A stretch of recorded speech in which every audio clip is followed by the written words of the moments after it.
আকাশ নিস্তব্ধ। মরুভূমির গরম হাওয়া নিঃশ্বাস চেপে ধরেছে পৃথিবীকে। হঠাৎই দূরে দেখা দিল এক অশুভ ছায়া।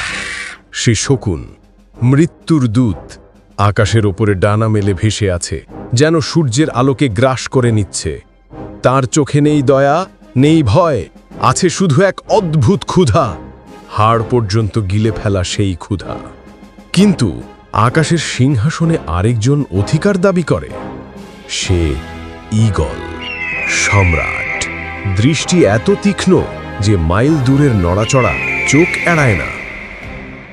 গতি এত বজ্রসম যে আকাশ থেকে পড়া বজ্রপাতও হার মানে।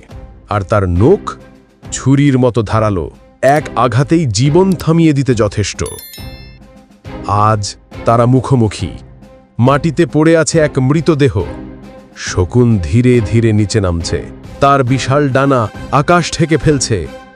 ঠিক তখনই বজ্রপাতের মতো ঝাঁপিয়ে পড়ে ঈগল, ঝড়ের গর্জনের মতো আঘাত হানে।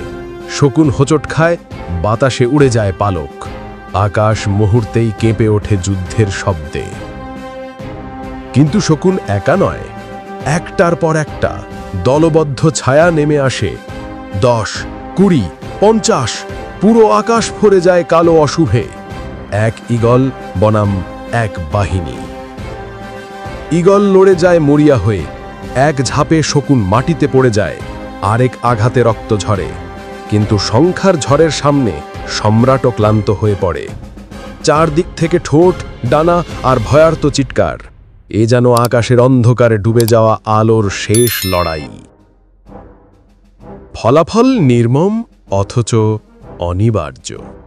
একক যুদ্ধে ঈগলই রাজা, কিন্তু ভোজের আশারে মৃতদেহের চারপাশে শকুনই শেষ সম্রাট। এটাই প্রকৃতির নির্মম সত্য। এখানে গতি, শক্তি কিংবা সাহস সবকিছুর ওপরে রাজত্ব করে সংখ্যা।